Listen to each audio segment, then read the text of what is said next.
hapo mwanzo Mwenyezi Mungu aliziumba mbingu na ardhi. Alipoziumba, Taurati ya Nabii Musa inasema aliumba kwa muda wa siku 6. Ukisoma kitabu cha Biblia, Mwanzo sura ya 2 aya ya 1 hadi ya 3. Na hivyo pia ndivyo Qur'ani inavyosema ya kwamba mbingu na ardhi zimeumbwa na Mwenyezi Mungu kwa siku 6. Sasa siku ambayo ilitengwa rasmi kwa ajili ya ibada, angalau leo Qur'ani itatuambia ilikuwa ni siku ipi iliyoleta mtafaruku katika ulimwengu wa kisomi. Ipi ni siku ambayo Mwenyezi Mungu alipoziumba mbingu na ardhi kwa siku 6 alitenga kwa ajili ya ibada. Qur'ani katika wasaa huu itatuambia ipi ni siku ya Bwana iliyowekwa rasmi kwa ajili ya ibada. Kwa hakika katika Qur'ani nzima yenye sura 114 kuna sura moja au aya moja ambayo inaelezea na kusema ikiwataka wanadamu kwenda kufanya swala katika yaumul Jumaa, yani siku ya Ijumaa. Na hii inapatikana katika Qur'ani sura ya 62. Tutasoma aya 9 na aya ya 10. Qur'ani sura ya 62 aya ya 9 na aya ya 10. Sikiliza ambacho Qur'ani inasema. A'udhu billahi minash shaitani rajim. Bismillahir rahmanir rahim. Qur'ani inasema, enyi mlioamini, ikiadhiniwa sala siku ya Ijumaa, nendeni upesi kwenye dhikri ya Mwenyezi Mungu na wacheni biashara. Hayo ni bora kwenu lau kama mnajua. Msomaji, tuko sawa? Tuko sawa. Nenda aya 10. Na itakapokwisha sala, tawanyikeni katika ardhi mtafute fadhila za Mwenyezi Mungu. Sasa kwa sababu umeipata vizuri, hebu anza aya 9 twende pamoja. Aya 9:62 Qur'ani inasema, ndiyo, enyi mlioamini, kukiadhiniwa kwa ajili ya sala siku ya Ijumaa. Yani unaposikia adhana inapigwa kwa ajili ya swala siku ya Ijumaa, fanya haya: enendeni upesi kumtaja Mwenyezi Mungu. Nenda haraka kumtaja Mwenyezi Mungu. Acheni biashara. Yani ikiwa kwenye biashara, acha biashara yako, kamtaje Mwenyezi Mungu. Na kufanya hivi ni bora kwenu. Ndipo akasema kwenye aya 10, na ikiisha sala mfanye nini?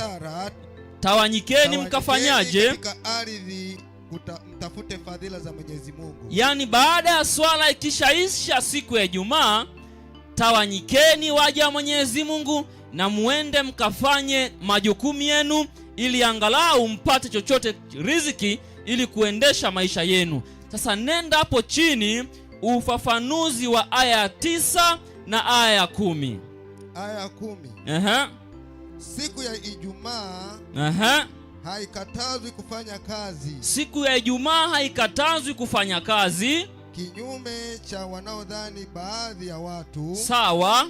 Wanawaambia ukifika wakati wa kusali waende wakasali. Yani ambacho wanakisema ni kwamba inapofika yaumul Jumaa, yani siku ya Ijumaa, hawakatazwi kufanya kazi.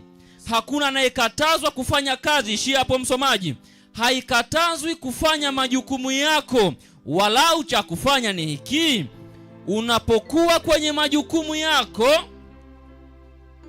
halafu ukasikia adhana inapigwa, acha kazi zako, acha majukumu yako, halafu nenda ukafanya ibada.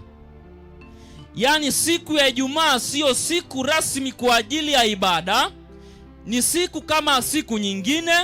Unaweza ukafanya majukumu kama siku nyingine, lakini inapofika muda wa swala acha majukumu yako, nenda kamtaje Mwenyezi Mungu, halafu ukishatoka tawanyika, nenda kwenye majukumu yako tena.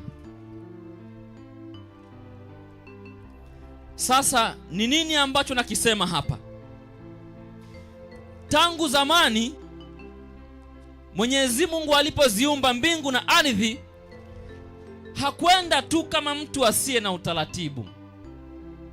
Badala yake, alipotengeneza mbingu na ardhi katika siku 6, aliamuru yeye mwenyewe ya kwamba iwepo siku moja ambayo kwayo mwanadamu hatafanya kazi yoyote. Itakuwa ni siku ya ibada, na siku hiyo Qur'ani leo itatuambia hesabu ambayo ulimwengu umechanganyikiwa, mwanadamu anapaswa kufanya ibada katika siku gani. Nje na Qur'ani sura 62 aya 9 na 10, katika Qur'ani nzima hautapata aya nyingine yoyote inayosema wanadamu wafanye ibada katika siku ya Ijumaa. Hautaipata. Badala yake, sikiliza, itasema yenyewe siku ya ibada ni ipi.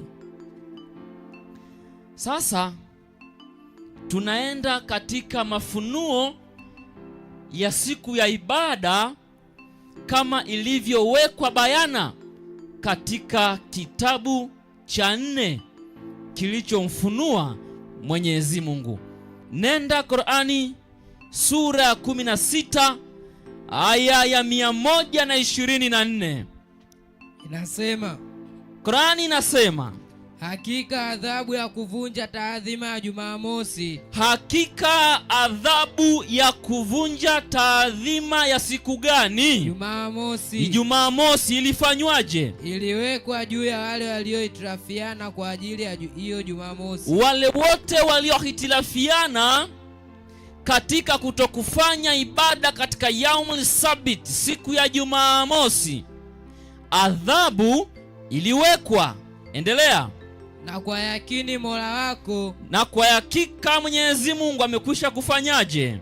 Atahukumu baina yao. Atahukumu baina yao siku ya kiyama, katika yaumul qiyamah, katika siku ya kiyama, katika yale waliokuwa wakihitilafiana. Wale waliohitilafiana katika habari za siku ya ibada, Qur'ani imesema kabisa siku ya Jumamosi, ambao wao wanaita yaumul sabit, ya kwamba waliohitilafiana Mwenyezi Mungu ameweka adhabu. Sasa tupige hatua moja mbele, Qur'ani tuambie vizuri katika yaumul sabit, Jumamosi, kuna nini ndani yake? Maana haya majina Jumapili, Jumatatu, Jumanne, Jumatano, Alhamisi, Ijumaa, Jumamosi yametoka kwenye lugha ya Kiarabu. Wao Jumapili wanaita yaumul al-ahad, siku ya kwanza. Jumatatu wanaita yaumul thalathu, siku ya pili.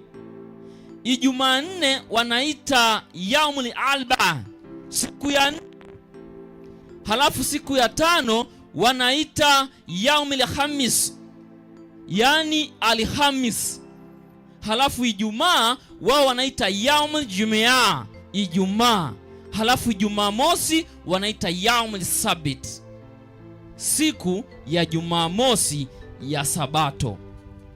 Sikiliza ambacho Qur'ani sura ya 4 na aya ya 47 inakisema, kile ambacho Mwenyezi Mungu alimwamuru Nabii Musa alayhi wasallam. Qur'ani sura ya 4, sura An-Nisa aya ya 47. Somaji karibu. Inasema, enyi mliopewa kitabu, aminini tuliyoyateremsha.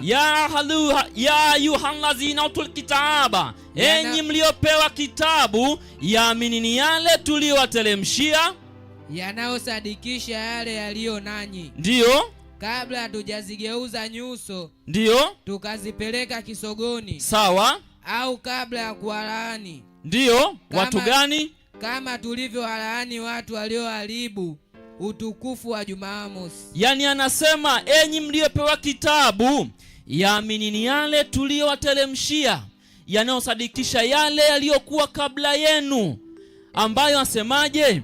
Kabla ya kuwalaani, kama tulivyowalaani watu walioharibu utukufu wa siku gani? Jumamosi. Jumamosi. Yani Mwenyezi Mungu anasema ya kwamba wale walioharibu utukufu wa yaumul sabit, siku ya Jumamosi, walilaaniwa zamani. Nenda aya 154 hapo hapo, sura ya 4 aya 154 inasema, ndiyo, na tukaunyanyua mlima juu yao. Mwenyezi Mungu alinyanyua mlima juu ya Bani Israeli, hao Mayahudi, hao Wayahudi wenyewe, kwa kufanya agano nao. Na Mwenyezi Mungu alifanya agano nao na kufuata Taurati, ya kufuata Taurati moja. Na tuliwaambia, na tukawaambia, liingieni lango la nchi ya Shamu. Kwa kufanyaje? Hali ya kuinama. Yani mnaingia katika lango la nchi ya Shamu hali mnainama. Kama mnafanyaje? Mnarukuu. Kama mnarukuu. Wakapinga. Na pia tukawaambia, lakini pia hawa watu tuliwaambia, msiruke mipaka kwa kuvunja taadhima ya Jumamosi. Msivuke taadhima, msifanye chochote kuvunja mipaka ya siku gani? Jumamosi. Ya Jumamosi. Na tukachukua kwao ahadi iliyo madhubuti. Tukachukua kwao amri iliyo madhubuti.